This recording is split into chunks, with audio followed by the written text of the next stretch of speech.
नमस्कार रसिक हो, नमस्कार बालदोस्तांनो. मे महिन्याची सुट्टी सुरू आहे. मग सुट्टीत काय चाललंय? धमाल हो ना. मी जिथे राहते तिथेही आजूबाजूला बरीच लहान मुलं आहेत. अर्णवचा क्रिकेटचा सराव जोरात सुरू आहे. सुहानी गाण्यावर नवीन डान्स बसवते. पण दुपारी बाहेर बरंच ऊन असल्यामुळे घरीच कॅरमचा खेळ रंगतोय. या सगळ्यात या मुलांचं खाण्याकडे थोडं दुर्लक्ष होतंय. पण त्यासाठी त्यांचा जयूदादा आहे ना. जयूदादा या मुलांना बाहेरचं काहीही खाऊ देत नाही. एकदा जयूदादाने घरीच पाणीपुरीचा बेत केला. मग काय, सगळी चिल्ली पिल्ली एकदम खुश. खेळता खेळता या मुलांना मध्येच भांडायची लहर येते. पण या मुलांची कट्टी फार वेळ राहत नाही, लगेच बट्टी होते. मितालीसारखे काही अभ्यासू कविता करतायत, गोष्टीची पुस्तकं वाचतायत. बालदोस्तांनो, कविवर्य मंगेश पाडगावकर यांची ऑमलेट ही एक छान कविता आहे. ही कविता आता मी तुम्हाला ऐकवणार आहे.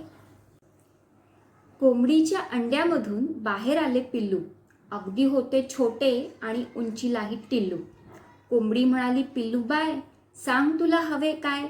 किडे हवे तर किडे, दाणे हवे तर दाणे, आणून देईन तुला हवे असेल ते खाणे. पिल्लू म्हणाले आई, दुसरे नको काही. पिल्लू म्हणाले आई, दुसरे नको काही.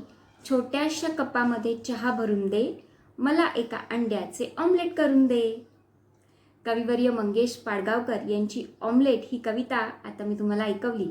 ही कविता तुम्हाला आवडली ना? मग ती लाईक करा आणि तुमच्यासारख्या आणखी बालदोस्तांना शेअर करा.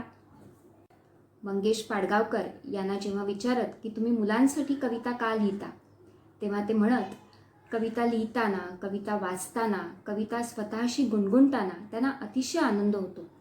तो आनंद मुलांना देता यावा म्हणून ते मुलांसाठी कविता लिहितात.